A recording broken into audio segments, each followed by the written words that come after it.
You're on. Afternoon, everybody, and welcome to this webinar session hosted by Regent Business School. My name is Robin Elliott, the Commercial Leader of the Western Cape region, and I'm really thrilled to see the overwhelming response to our webinar this afternoon. It's clear that we're all feeling unsure and uncertain in these strange times, and we are happy to be providing tools to help us all navigate this successfully. At Regent Business School, we intend to develop a series of these sessions to become added value to the programs that you register for. As you may already know, Regent Business School is a private higher education institution accredited by the Council on Higher Education and registered with the Department of Higher Education and Training. We have a range of management and commerce qualifications ranging from higher certificates to a doctoral program. Our most popular qualifications are the range of BCom degrees, the postgraduate diplomas, and our prestigious Master of Business Administration or MBA. We find ourselves in uncertain, unusual times and are forced to alter our way of life and plans that we'd put in place. One thing I do know though is the world now more than ever requires skilled people to lead these uncertain times. Education is definitely still a priority. We have an interesting session for you today called Empowering You to be Grounded in a Challenging Work Climate. Our speaker, Jeanette Head, is an emotional intelligence practitioner, a master life coach, and one of our lecturers at the Cape Town campus. Jeanette is joined by Sasha-Lee Williams, a master in general linguistics, and a birthday girl. Happy birthday, Sasha-Lee. Thanks for joining us on your special day. Please feel free to type any questions you may have in the chat section and we'll answer as best we can while Jeanette is presenting. And without any further delay, let me hand over to Jeanette. Thanks again, Jeanette, for joining us and welcome. Over to you. Thank you very much, and it's really a fantastic opportunity to share with you today. I must apologize, everyone, as technology would have it for today. It's decided that my video feeding is not going to be working. So I do hope you can all hear me loud and clear. And we're very excited to share this next little while with you. We are going to take a grounded journey, which we've divided into 3 component parts. And our grounded journey for today, we are going to move, firstly, spend a little bit of time, and we really would like you to grab a pen and paper and interact with the session today. So we are going to go firstly through an introspection on how grounded am I really? How grounded do I feel I am today? We are then going to move into a section where we will, where Sasha will take you through discovering what does it really mean when we're talking about our world is shifted, or our working world has actually shifted. And what does that mean for me, and how does that alter the way that I look at the world of work? And then we're going to have a look at a couple of techniques and some tools and a little bit of further introspection around how do I become more grounded? So there we have it, there we can see it. So am I grounded? And then let's understand how my world is shifting and what the world of work looks like. And then we're going to move into, well, how do I become more grounded in this environment? So let's think about it. Normally we would use a case study, a scenario, or a hypothetical scenario, and ask a couple of questions. How do you think you would handle this situation or that? And for us, we don't need to do that today. Our world and our lives literally shifted around about March for all of us, and our whole world moved, it changed.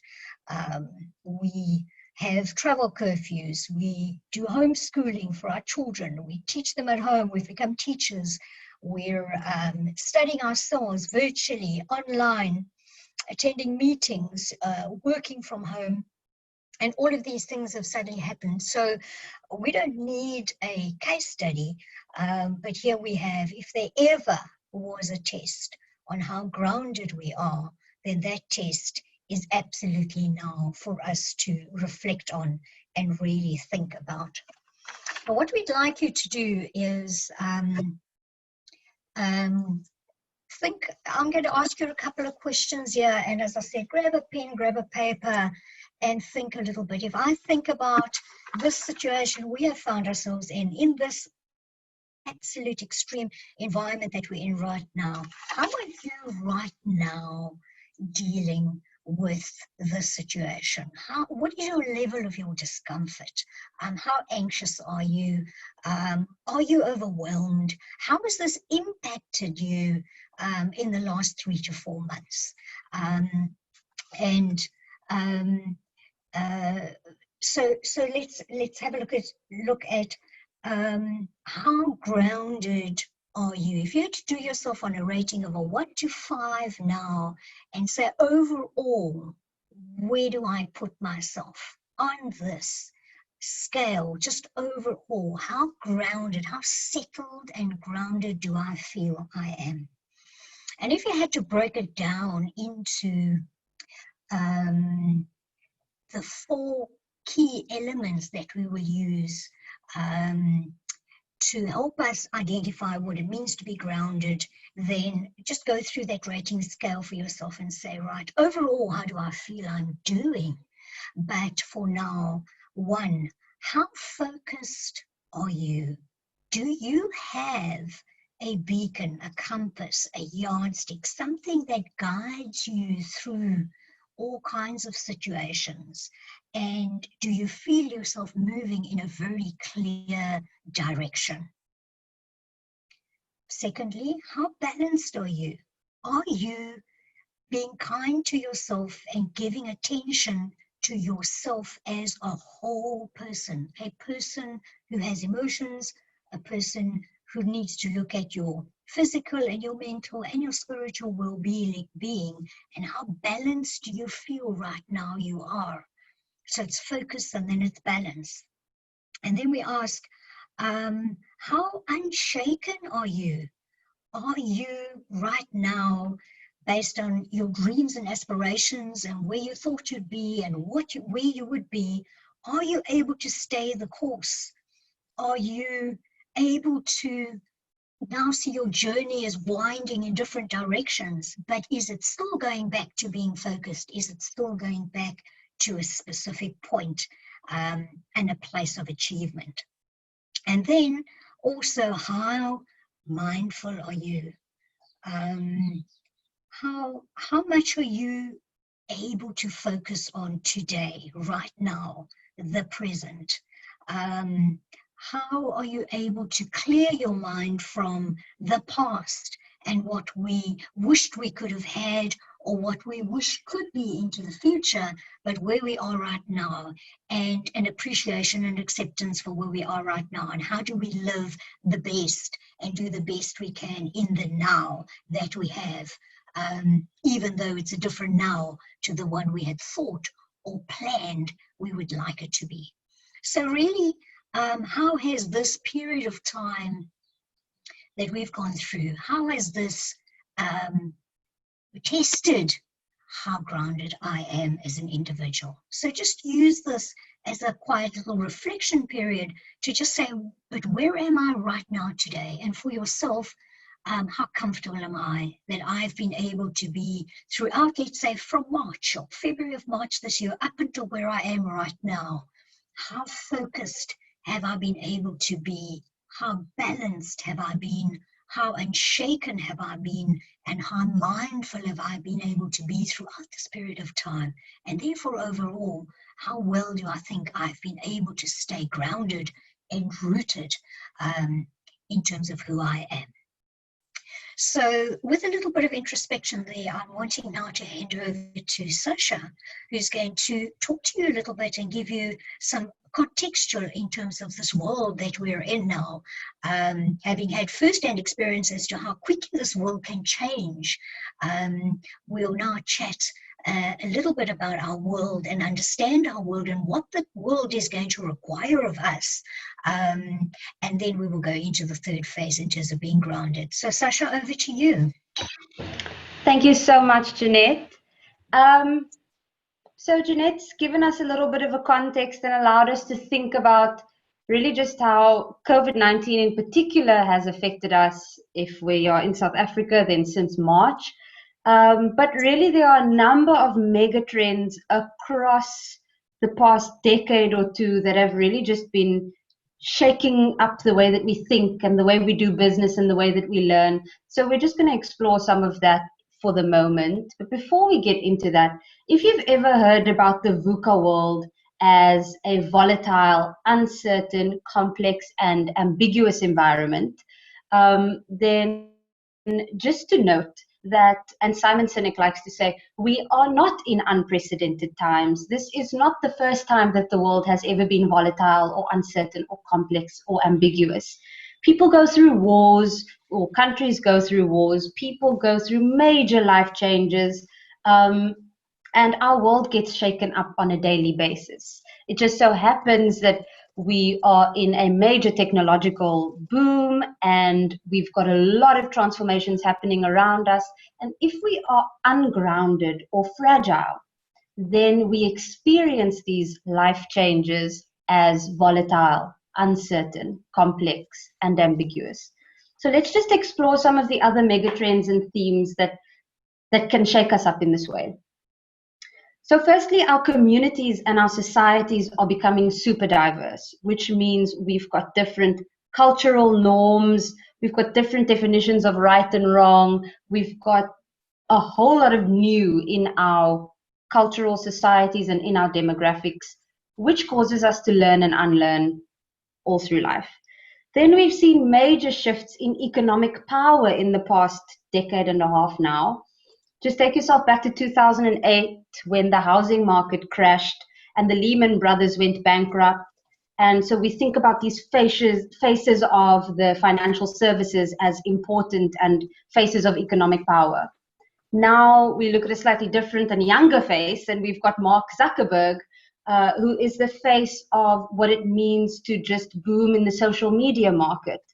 And we can also think about Airbnb and Uber as shining examples of a shared market economy where it really redefines for us what does it mean to have economic power and where does economic growth really come from. We've also then seen rapid urbanization caused by population increases, but also access to opportunity. So really not all bad things. We've experienced rapid climate change, which results in resource scarcity, as well as dramatic technological advances that we've seen in the last decade and a half. So all of these things really have forced us to change the way that we do things and might make us experience life as volatile and uncertain and complex and ambiguous. So we probably are feeling a little bit anxious and alienated and fragile. And that's completely normal. But today what we're going to talk about is how to be energized by the opportunities that come with such a volatile world. And that's really having vision, understanding, clarity, and agility. But Jeanette's going to take us through that in a moment. Let's first have a look at what all of these megatrends that we just spoke about, how has this affected our workforce and how we think about the new world of work. So typically in generations past or not too long ago, we had quite a linear career trajectory. You get an education, and that's probably a very expensive and once-off education. Then you go to work. You have a nice 9 to 5, and all the way through this 9 to 5 with a very clear job description, you're saving up for a steady retirement. So you work towards a retirement, and then you're done and you can relax. That's no longer possible for us. Firstly, because for the most part, we've got too many changes and transformations happening around us. So education is not a one-stop shop. And it certainly doesn't have to be the most expensive thing you invest in, because we've got learnings right at our fingertips. We can learn all over the internet. We learn and gain wisdom through our life experiences and the way that we make sense of things. And then we decide where we want to invest for our very specific technical expertise. But we don't do that just once in our lives. We do that time and time again to upskill and reskill. Now, the other issue is maybe it's not an issue, maybe it's a wonderful thing. We've got so much life at the end of our life savings because we are the most medicated and healthy society to ever live. So because we're living much longer, we probably cannot, if we're depending on our typical linear life savings, it probably doesn't take us to end of life and give us the quality of life that we want. Therefore, that means that we probably just would not be employed to a single organization, but it would be attractive to be self-employed and to be an entrepreneur or intrapreneur within an organization. And Jeanette can tell us loads and loads about entrepreneurship. This means that we would likely at some point in our life have a salary with benefits, but we would also need passive income or annuities or self-generated income because of what we've just mentioned around having lots of life at the end of your life savings and needing to really generate more income because we're living much longer. Then you'll also see, and I hope you're not too shaken by, non-paid work that we would have to do. If any of you have ever interned anywhere for peanuts, then you'll probably know we have to be prepared to invest some time in portfolio building, gaining experience. So we would then also be willing for at some point in our life to work for the sake of work and for the sake of experience and not for income, or for the sake of really doing good and value creation. And that you see in that block where it says retirement ? So because we're living much longer and we have much more vitality, we've got as a society, we've got a drive to give back. And in that time, we would likely also then coach and mentor and do non-paid work along the way. So you can see that life has become much more complex and multifaceted and is really not as simple and pressurized and as linear as we see to the left of the screen. So if you find yourself feeling lots of pressure because I'm not where I should be and I am X age, then throw out all of your notions about what's on the left side of the screen, because really we've got such a fantastic opportunity to create. But what we need is to be grounded in, this is my why, this is why I'm gaining this experience, this is why I don't have an income at the moment, this is why a safe 9-to-5 is not for me, so that we can be guided and take risks and take decisions so that we are flourishing in this really multifaceted, multi-stage life cycle. So then let's just have a think. There seems to be a large consensus that the 10 skills listed below, the 10 competencies listed below, are really the essential competencies of the 21st century. And we'd love to just give you a moment in this time to think about, how do I fare according to these 10 competencies? Because if I get this right, I'm probably going to thrive or have the opportunity to thrive in a multi-staged life cycle that's not linear, not guaranteed in any particular order, and might require me to take risks and innovate and really be energized by my inner motivations. So give yourself a moment to think about how you would respond in a really challenging time according to these competencies. You can use COVID-19 and how that's impacted your life, or really any other life circumstance that's uprooted you in some or other way. And I encourage you, as we talk through these and you self-reflect, how am I doing? Don't only earmark and note those areas for development, but really celebrate in, I'm doing well in this competency. I can pat myself on the back for showing up in this way, and this is a skill that I have, because really one of the best life skills we can learn as a continuous learner is to energize my strengths. Where am I good at something? Where can I start doing more of that? Because the more I do that, the more energy I have to challenge myself and do other things. So really earmark, what am I really good at here, and where are my focus areas? So how adaptable am I? How open am I to a changing world?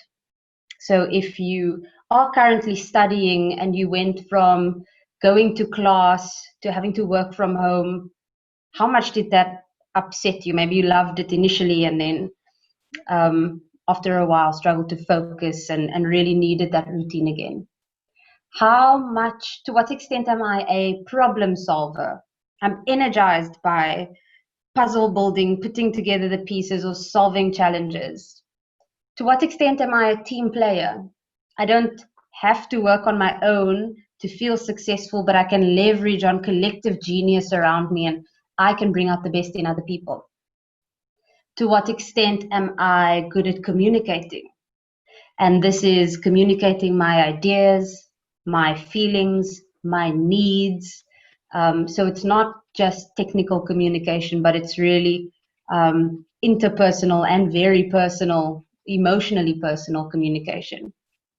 How digitally fluent am I? How comfortable am I to experiment with technology? And I've got kind of I'm building up an intuition towards navigating technology. To what extent am I empathetic? I'm able to recognize the emotions in others and respond appropriately, or respond in a way that does not escalate a situation, but really helps to achieve the most productive outcome. To what extent do I have an entrepreneurial mindset? So I'm willing to take risks and act on my dreams. I'm a go-getter. To what extent am I resilient? I bounce back better after adversity. I know that this too shall pass. I know that this is a moment in time, and somehow I'm going to come out the other side stronger and better and more interesting. To what extent am I self-aware? I'm very much aware of how my life experiences shape my thinking, shape my biases and my perceptions. I'm very much aware of my emotional responses to things and how that might affect my reaction. And then to what extent am I sensitive to difference and socially aware? I pick up on social cues and I can respond accordingly, and I can thrive in diverse settings instead of really feeling shaken and uncomfortable. So these 10 essential skills are really the skills that we cannot necessarily learn in the classroom or in a technical academic environment, but these are the skills that set us apart in the 21st century. But my last slide that I'd like to talk us through is really just to say that we are continually evaluating what these skill or competency requirements are. And just as an example, in 2018, we had a long list of skills that were required to thrive in the world of work, and those look quite similar to those in 2020. So let's look at some of those similarities, and I just pick out critical thinking and creativity. Of course, those things are important. We saw them in the previous list. We also see people management, quality control, and service orientation. Yet, if we look in the 2030 list, we don't necessarily see, well, the list is much shorter, and we don't necessarily see things like people management. Reason being that that's likely because we should have already created a workforce that requires our people to be trusted and valued and self-managed in such a way that they are happy and delivering quality service, and really the service is being outputted by our AI, by our robotics, by our automation systems. So like I said, notice how the 2030 competencies have shrunk. It's not all about what you can do or the quality of your output, but everything to do with how perceptive, how intuitive, and how in touch you are with the world around you and the needs of others, in order to truly make a difference and really just let the machines do the outputting. So ask yourself, how well do I listen to others? How well am I able to influence and articulate ideas? How intuitive am I and able to take risks and make risky decisions? And how original am I? So that's the trick, that originality, that sense of purpose and groundedness, where I can use all of the tools in my arsenal as an authentic human being and make a difference in society, not just by performing a particular task or having a particular job description, but really just creating value from a space of groundedness and from within. So it's clear then that the future requires more than technical competencies, and it requires us to be able to make sense of our technical competencies for the good of the world around us. And we can only do this with clarity if we are grounded with our personal why. And with that, I'll hand over to Jeanette, and she'll take us through the 4 kinds of facets of groundedness and really how we can get closer to achieving our why and really being grounded in a time that can be quite difficult and might test us and uproot us sometimes. Thanks, everyone. Good, thank you very much. Yes, so as we can see, this multifaceted life that we're going into, it's not linear, and we will be challenged to identify a whole variety of different ways as to how we're going to go about leading these wonderful lives that we can.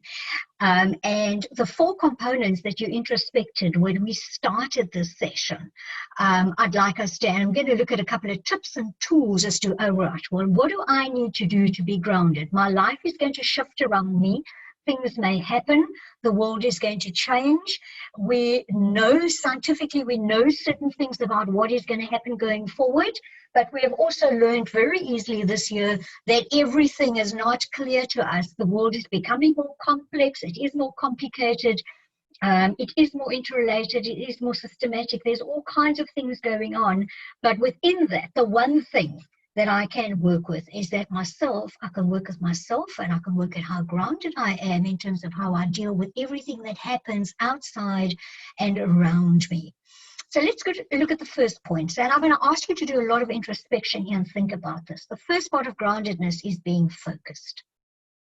And by being focused, I'm going to ask you very clearly, and if you use the work of Simon Sinek, then you will know that one of the things we have a look at is saying the first thing to kick off with is, do you know your why? Do you know your purpose? Have you clarified for yourself? Do you have that inner gut feel that tells you who you are, and what is your cause, and that is the why, the center of the circle. So the first thing is, can you articulate, and then be careful, articulate in your own words, not what do other people expect of you, not what do you think other people would like you to be or who you are or anything. It is about who are you, the real you, and do you know what your why is, or are you just living life or just doing things? Do you know what your why is? And then secondly, do you know your how? Your how being those unique gifts that you've been given, your own individual strengths that you have as an individual, and who you are in terms of your core values, those things that are really core to who you are, the guiding principles of who you are. Is that very clear to you? And then thirdly, we talk about the what, and that's being what are the goals that you have set that are truly aligned to your why and your how? You know, we many times set goals for ourselves and we say we want to travel, we want to be rich, we want to have money, we want so many houses, we want, and we've got a lot of those kinds of goals. And then when we look at who we really are, and we have an intense need to serve the community and to really make a difference, we actually find that the goals we set ourselves are not aligned into who it is that we really are. And that's when we find when our world shifts, that we have that misalignment between those things, and it becomes very, very difficult to actually cope with things that happen around us. So think very clearly, and when you're able to marry, if you look at your ikigai, and I know people pronounce it a lot different ways, but the one is the ikigai. And when you look at that and you say, what is it that I love the most, can get paid for, I'm very good at, and it is something that the world needs. And if I can combine those together, it would integrate passion, profession, mission, and vocation. It would help me to live out who I really am. And once I know what that is, I really can be focused, because you will find that decisions that you make and how you deal with situations that happen around you, you would go back to using this yardstick. And the yardstick is my why and my how, because it influences my what. It influences my behavior and how I deal with situations, because I'm very focused and clear in terms of who I am. The second area we talk about in grounded is we talk about balanced. And balanced is where we clearly look at the whole of me. Many of us get so focused on the work we do, or the studying that we're doing, or one goal at a time, that we don't look at ourselves as a whole, as a whole person, and then we are not able to to really appreciate ourselves as a whole. So let's look at balanced being. Are you connected emotionally? And you will see that the skills we're talking about refer very clearly to our ability to socialize and connect with people around us. Yes, there's going to be AI, yes, there's going to be technology, but you really are going to need to be able to be a social being that is emotionally connected to people around you. But to do that, you first need to be connected to yourself as well. Are you focused, mentally flexible and focused? Are you energized? Are you in terms of your physical being, do you have physical flexibility? Do you have endurance? Do you have strength? Are you able to stand the test of time? Are you well in terms of your exercise, in terms of your nutrition, in terms of how you manage your stress? All of those things combined has an impact in terms of how well you're looking after your physical being. And then we also look spiritually in terms of the combination. We look at how aligned are you spiritually in terms of how committed are you to your purpose overall. And then if you combine your emotional, your mental, your spiritual, and your physical collectively, that shows you how balanced am I. Do I look at myself as the whole me? Can I just check, Sasha? I'm not seeing slides moved on my side. Have they moved on your side, as long as they're moving on your side, Sasha?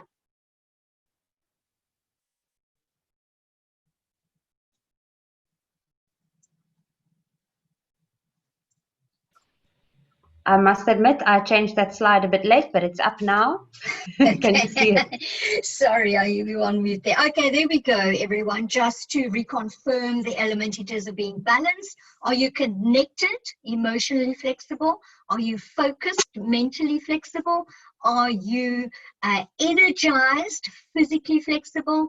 And are you aligned, spiritually aligned? That means aligned with yourself in terms of your balance, as well as aligned with other people, as well as with your focus, with your purpose and your values as such. The third component of grounded is, are you unshaken? And that is our third area of, and you've really been tested right now in terms of whether you are unshaken in this particular environment. Unshaken means, do you have that beacon or that compass in play, which is your purpose and your values, and some clear aligned goals in terms of how you live out your purpose and your values as to who you are as a whole person, which is that balanced person. Now we have a look. If we have the focus and we have the balance, are you able to be adaptable? Can you switch gears? So think about the situation that we've been in the last while. How innovative have you become in the last while? You know, firstly we say, I'm not going to cope because I'm not earning the same salary. And then 3 weeks later, you're coping because you found creative ways as to how you can do things slightly differently. So how adaptable are you finding yourself able to be? I do have a direction I want to go into. However, I understand that the course I'm going to follow is going to be slightly different. So how well are you handling those emergencies, switching gears, and being able to come up with new and different ways to deal with different situations? Yeah, our agility. How well are you able right now to chart a new path? My purpose and my values, that's who I am. The road I'm going to follow is going to be different. And if I look at the path that I need to take is going to be different. But can I reallocate my energies and build new capabilities, new skills? Think about the things that don't make sense anymore because of our environment. It no longer creates value to myself or to people around me. So can I be agile, and can I look at things differently? I'm not sure what the age group of all of us is in this session, but those of us who are sitting in the other side of the 50s, we are saying there was no way we were going to be doing virtual learning, online learning, adopt this technology. And it's amazing. And I believe it's been such a testament to see how agile and resilient we really, really are when you're grounded and you can put your mind to it and you can learn all these new skills. And now you can go back to that slide Sasha showed you and say, I don't actually want to have a linear lifeline. I want to have this multifaceted lifeline where I can study now and then do something virtual later on, and I can go back and study some more later on. And I can get my doctoral degree when I'm in my 60s, and I can do all of these things because there isn't this linear line that says, and then I get to this retirement age thing. I can give back, and to do that, I really need to continuously grow, continuously learn, and never believe I've done it, that it's there. And that's the agility. And the resilience, obviously, is how well, when we get faced with this, can you recover and bounce back? How do you go back to your purpose, to your values and your goals, and make whatever shifts are required to be made? And that's the unshaken component of it. I'm now going to just briefly mention mindful, and then ask Sasha to maybe just do a little practical exercise with you. Mindful is, if we have a look at the diagram, a very important question to ask yourself is, to what extent am I present? To what extent, excuse me there, to what extent am I able to keep the past in the past?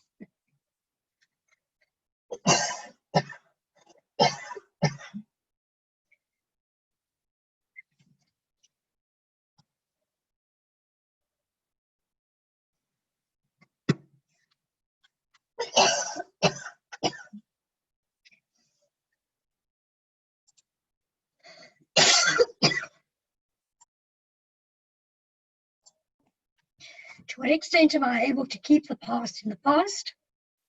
And to what extent am I not going to be so concerned about the future that I'm not able to live in my current situation now?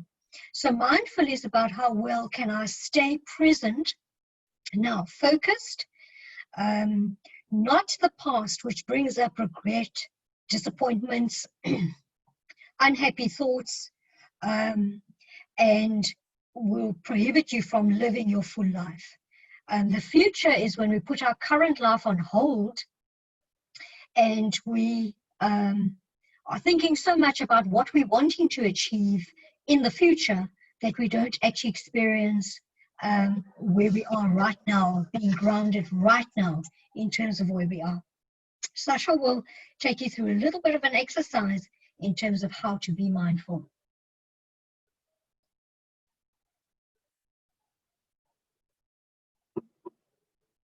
Oops, thanks everyone.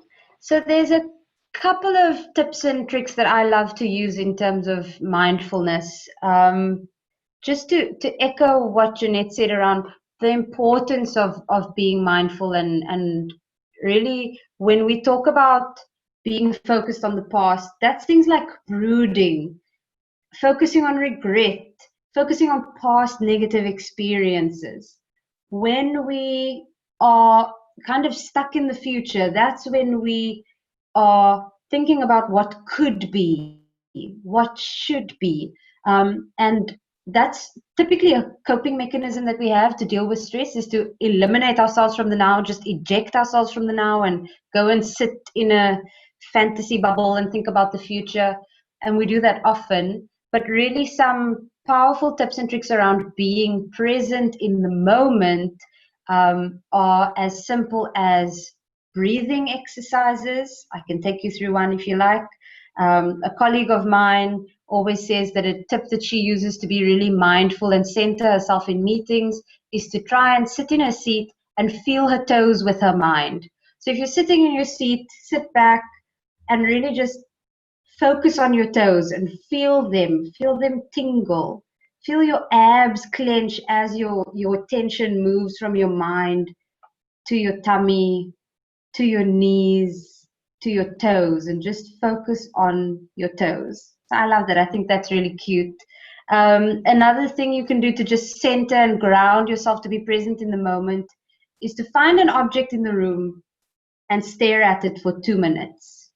Let's just stare at it for a minute. So find something that catches your eye and just look at it.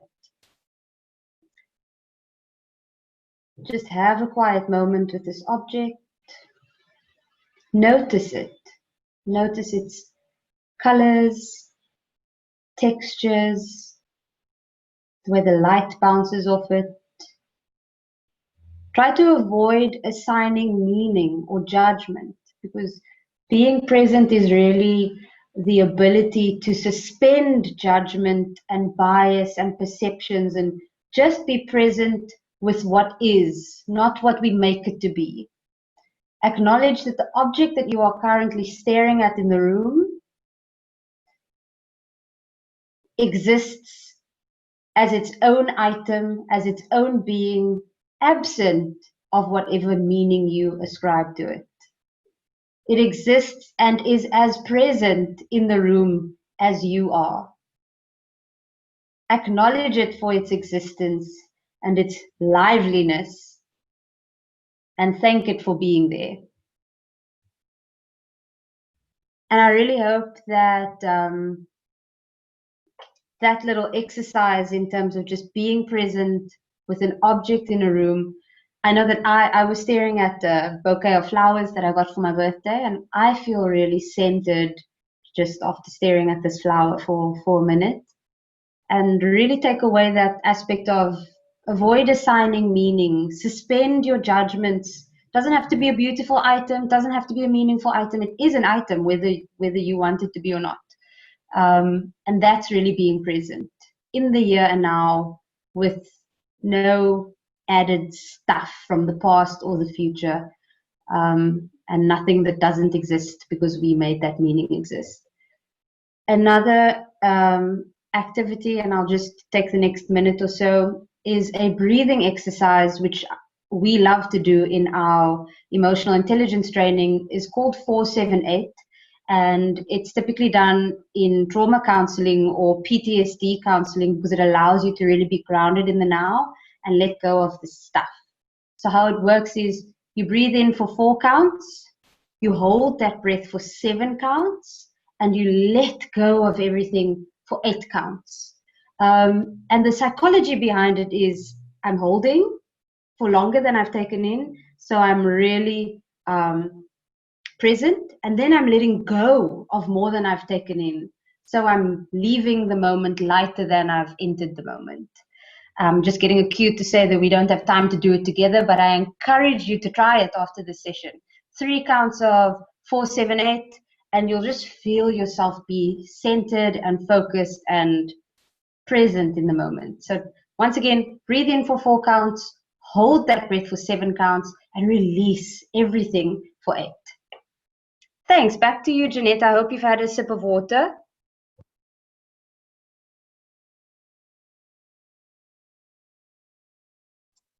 Okay, am I unmuted now? Yes, sorry, I had thought I'd managed to mute in time, but obviously I hadn't muted, so I do apologize for that, everyone.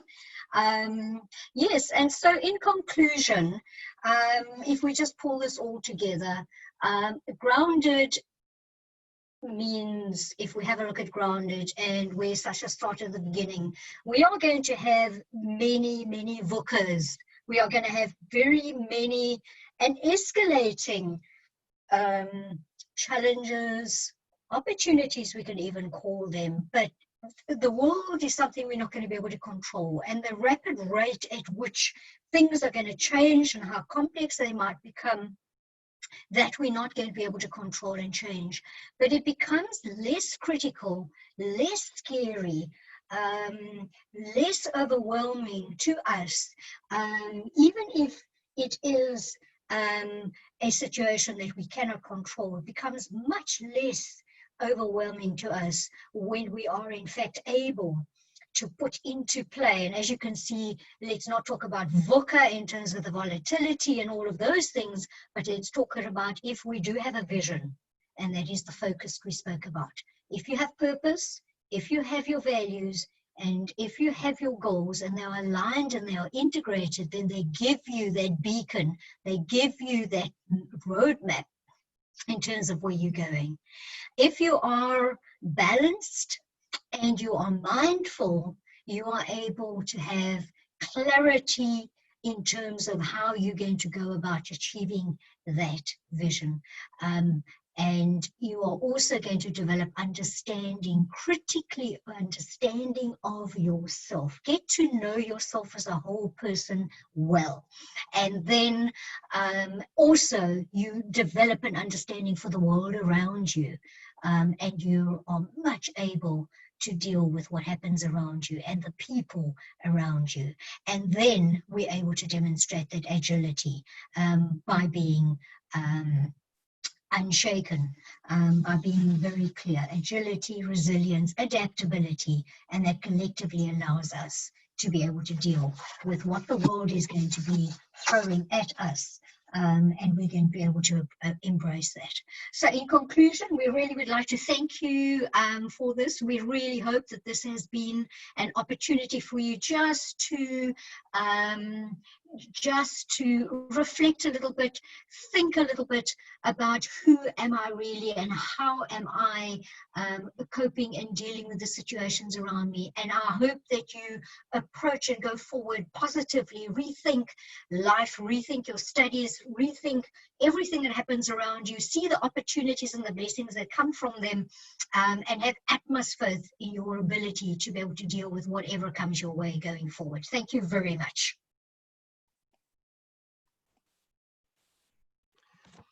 Thanks very much, Jeanette and Sasha. That was a very informative and thought-provoking presentation. As I mentioned in my introduction, this is the first in a series of webinars that Regent Business School plans to offer our student community. And I think the Cape Town team has set the bar very high, so thank you for that. Just for all the participants, the webinar has been recorded. The link will be, the recording will be uploaded to YouTube and the link emailed to all of you, so you will have access to that. Thank you so much for joining us, everyone. Keep in touch so that you don't miss out on anything. Our consultants are always happy to hear from you and to assist in any way. Have a great weekend, everyone.